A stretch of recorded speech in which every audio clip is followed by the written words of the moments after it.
বাড়ি থেকে ঢিলছোড়া দূরত্বে গাছ থেকে উদ্ধার এক সিভিক ভলেন্টিয়ারের ঝুলন্ত মৃতদেহ। অবৈধ সম্পর্কের জেরে আত্মঘাতী বলে অভিযোগ পরিবারের। মঙ্গলবার এমন ঘটনায় রীতিমতন চাঞ্চল্যের সৃষ্টি হয় বংশিয়ারি থানার পত্রা এলাকায়।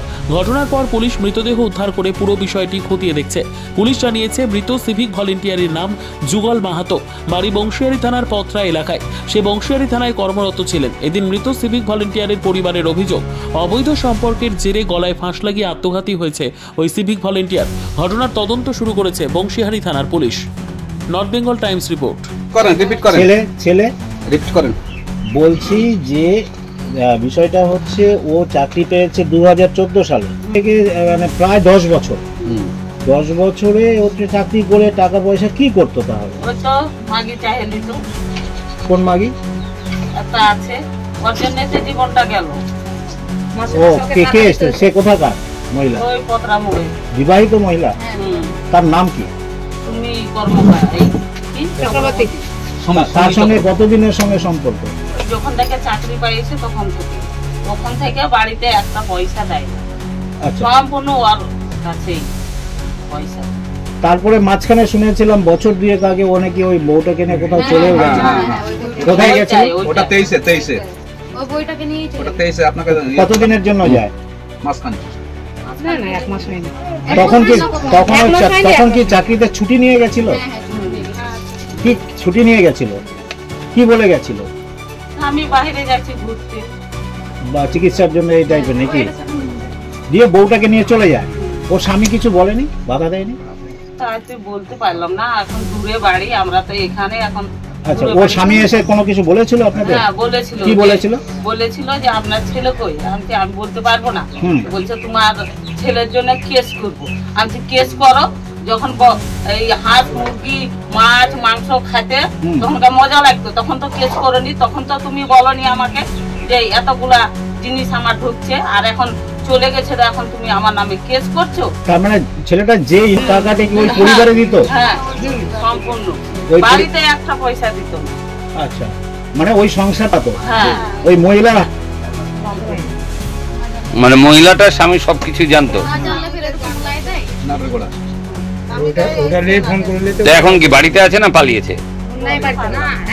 তাহলে কি এই যে কালকের যে রাত্রি 2টার সময় এসেছিল, তাহলে রাত্রি 2টায় কি তাকে কোনো পয়সা কড়ির জন্য টাকার চাপ দেওয়া হতো? হ্যাঁ, কত টাকার চাপ দিয়েছিল আপনাকে? বলেছিল ছেলে? না, আমাকে বলেনি। এখন আমি বাইরে শুনছি তো বলে 1.5 লাখ টাকা। 1.5 লাখ টাকা দাবি। কে চাইছে সেটা? ওর স্বামী, ওর স্বামীতে বলেছে। ওর স্বামী কি করবে না করবে কি? মানে স্বামী স্ত্রী মিলে ওকে এইভাবে ফাঁসানোর জন্য মানে ওকে টাকা চেয়েছে।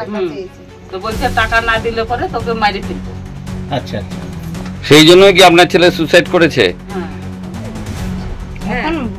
আপনি কি ওই পরিবারের ওই মহিলা?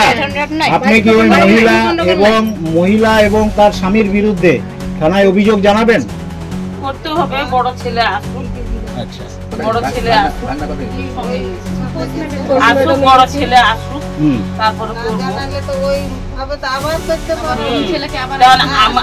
আমার ছেলেটা জীবন দিল, আর যে নিবে না তার কোনো মানে আছে? তাহলে কি ওদের কি এটাই ব্যবসা নাকি? কি ঘটনা একটু মানে ঘটনা বলো তো একটু। কারণে হলো বলেন না, কোনো অসুবিধা নেই। টাকার কারণে, টাকার চাপ বলে চেয়েছে নাকি? কে টাকার চাপ? স্বামী। কার স্বামী? ওই যে সুমিত্রার স্বামী। সুমিত্রার সঙ্গে এর সম্পর্ক কি? এর সম্পর্ক ওই যে বের করে নিয়ে গেছে। এখন কিছু আছে নাকি ভিতরে, আমি কেমন করে বলবো ওটার কথা? বের করে নিয়ে গেছে। কোনো অবৈধ সম্পর্ক ছিল? হ্যাঁ হ্যাঁ হ্যাঁ। কি ছিল? কতদিন থেকে এই সম্পর্কটা ছিল? ওই চাকরি পেয়েছে তখন থেকে। তখন থেকে? হ্যাঁ। তার মানে একে বিয়েও করতে দিচ্ছিল না? না না, আমরা তো বিয়ের জন্য কত করছিলাম।